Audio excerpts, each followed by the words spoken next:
জয় গুরু। পরম প্রেমময় শ্রী শ্রী ঠাকুরের চরণে আমার শতকোটি প্রণাম এবং আপনাদের প্রত্যেকের আমার আনন্দিত জয় গুরু। আজকের আলোচনার বিষয় হলো দিন দুনিয়ার মালিক শ্রী শ্রী ঠাকুর মানুষকে কেন এত ভালোবাসতেন। এক গ্লাস দুধের ঋণ অসাধারণ একটি গল্প। একদিন একটি গরিব ছেলে রাস্তা দিয়ে হাঁটছিল। সে তার লেখাপড়ার খরচ জোগানোর জন্য ঘরে ঘরে গিয়ে বিভিন্ন রকম জিনিসপত্র বিক্রি করত। সেই ছেলেটির পরনে ছিল একটি জীর্ণমলিন ছেঁড়া পোশাক। সেই ছেলেটি ভীষণ ক্ষুধার্ত ছিল।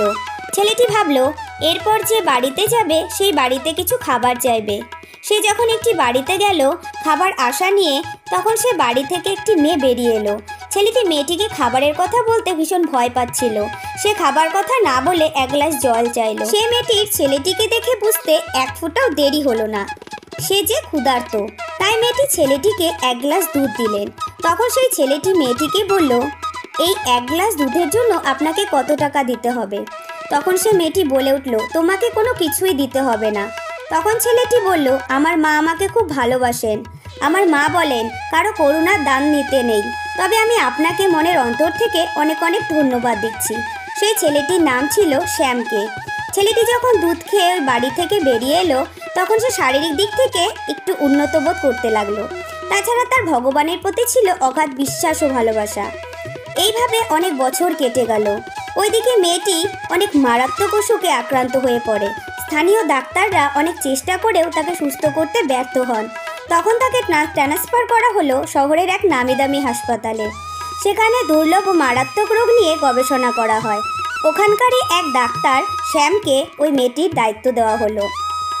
যখন ডাক্তার শ্যামকে শুনলেন একটি মেয়ে এসেছে ওই শহর থেকে, তখন তার চোখের দৃষ্টিতে একটি আলো যেন জ্বলে উঠল।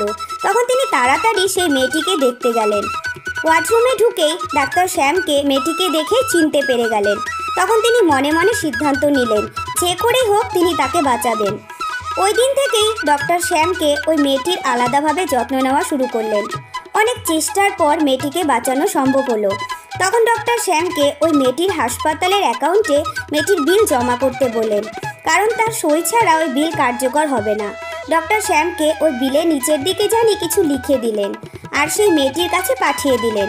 মেয়েটি অনেক ভয় পাচ্ছিলেন ওই বিলটি খুলতে, কারণ তিনি জানেন এতদিনে যে পরিমাণে বিল হয়েছে তা তিনি সারা জীবনেও শোধ করতে পারবেন না। অবশেষে অনেক ভাবতে ভাবতে তিনি বিলটা খুললেন। বিলের নিচে কিছু লেখা তার দৃষ্টি আকর্ষণ করলো। তাতে লেখা ছিল, আপনার চিকিৎসার খরচ হলো ওই এক গ্লাস দুধ, এবং বিলের নিচে লেখা ছিল ডক্টর শ্যামকে। জয়।